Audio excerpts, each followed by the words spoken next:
Hi! So today, since naglabas yung Miniso ng maraming Harry Potter collection, I decided to get all illustrated Harry Potter books na available at least within the budget range na meron ako ngayon, so that I can display them together with a lot of the Miniso products na binili ko. And apparently, hindi naman ganun karami kasi most of them, like those illustrations by Jim Kay for example, hindi pa kumpleto yung book series. So hanggang Order of the Phoenix pa lang yung book, so hanggang book 5 pa lang. So I'm gonna be showing them ngayon sa inyo. And I also have, of course, yung Nina Lima collection, which is far more intricate than anything that I've ever seen, and it's really exciting. This is the first one. Ayan. So it's hardbound, and it's I think for any Harry Potter fan, this is definitely one of the books that you would want to be on your shelf. Lalong-lalo na the illustrations are somewhat very artistic and a different interpretation compared dun sa mga nakikita ninyo dun sa movies. For example, yung interpretation ni Jim Kay ng Diagon Alley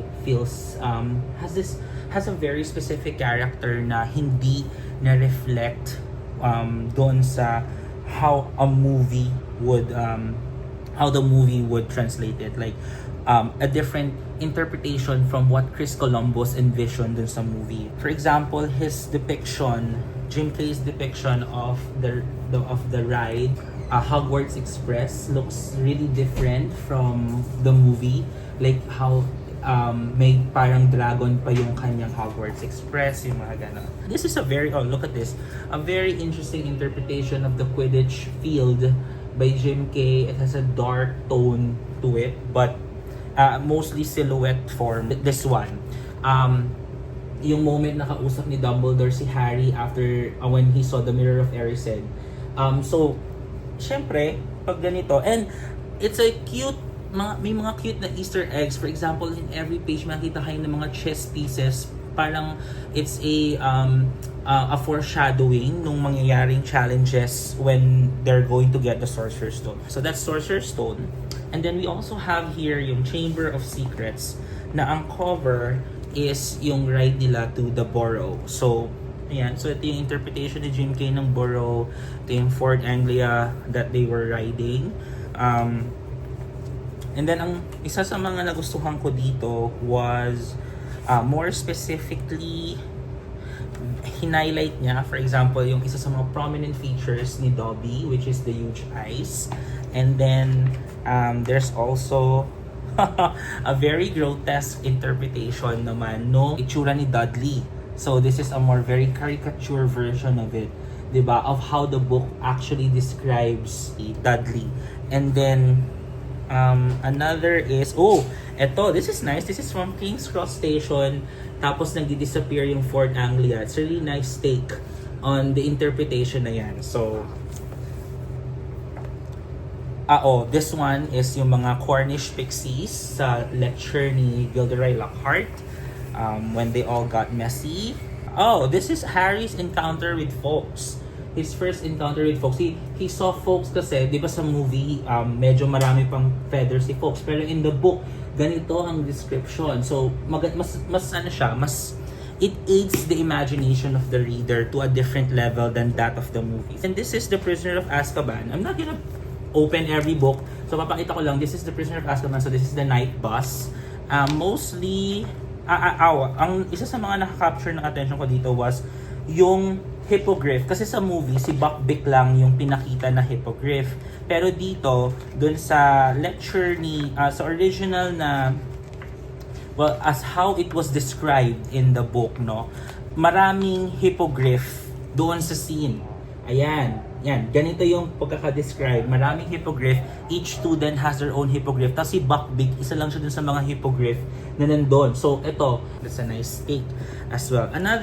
This is the Goblet of Fire. This is the fourth book. So, kita sa cover, this is the first task ng Triwizard Tournament. So, ito yung interpretation ni Jim Kay ng Hungarian Horntail. Very different as well from the movie. So, a different take on it as well. Even yung color grading niya, it's different. Kasi sa movie, it has this very grayish tone. Dito, it's warmer and it gives you a different perspective, no, from what you're used to.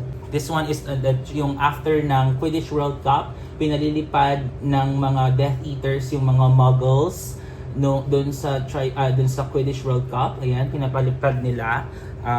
Theoretically, they were using Levi Corpus, which was a foreshadowing ng spell doon sa 6th book. This is the interpretation of the Dark Mark ni Jim Kay. I remember the description was parang nag-rearrange yung stars to take form of a skull and a snake. So, dito makita na parang ganon yung interpretation niya, parang nag-rearrange yung stars. Kasi sa movie, it was more smoke. Parang part siya ng cloud. Pero in the book, yun yung pagkaka-describe. This one, I'm not gonna open pa. Maybe I'll open later. This is the Order of the Phoenix. Ayan. And apparently, in the scene, it's not a phoenix, but rather, it's Cho Chang's Patronus. So, ang Patronus kasi ni Cho Chang is a swan. So, ayan. Swan yan. So, if you haven't read the book, initially, hindi mo alam na ang kanyang Patronus is actually a swan. So, si Hermione would be an otter, which is also here. Ayun. Which, that one was shown in the movies. But the swan ni Cho Chang was not shown. And I assume na ito si Cho Chang yeah, because it's a Ravenclaw girl. Ayan. So, di ba? So, that's a nice take. Very unique take. And then, I also bought yung very intricate but sadly discontinued illustration books from Mina Lima. Okay, so, just gonna open one.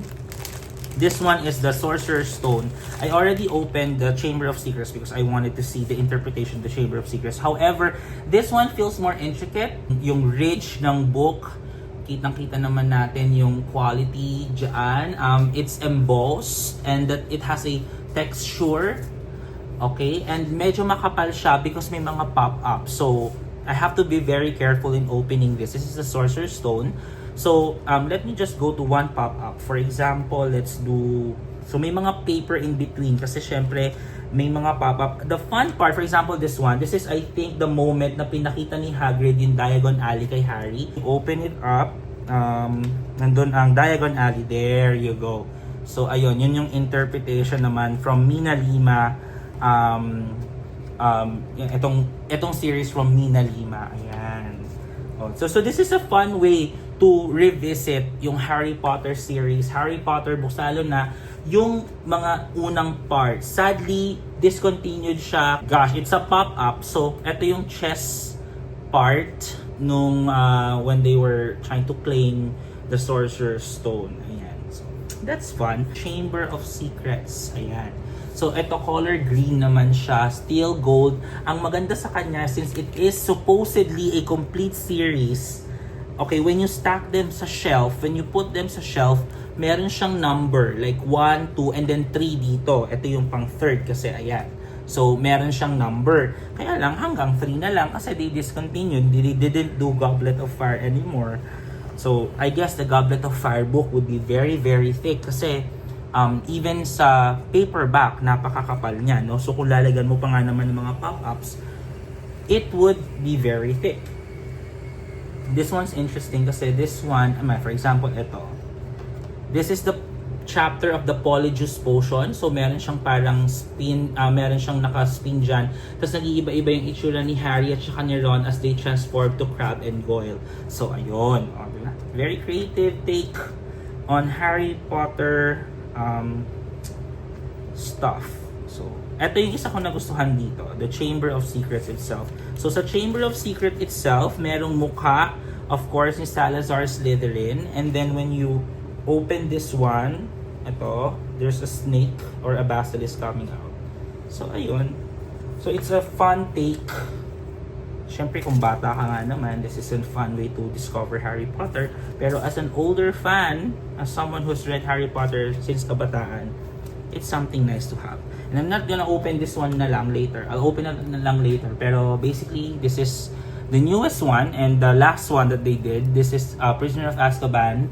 And, well, nakita naman dito sa likod na they have, of course, a pop-up of the Marauders map. And they, well, a different take on interpretation on the Prisoner of Azkaban. So yun lang yung aking mga books na binili to add to the shelf para maisama with the Miniso Harry Potter collection dahil medyo dumami sila bigla and I kind of wanna give it justice kasi medyo marami-rami ako nabili sa Miniso, so kailangan natin siyang bigyan ng konting hustisya.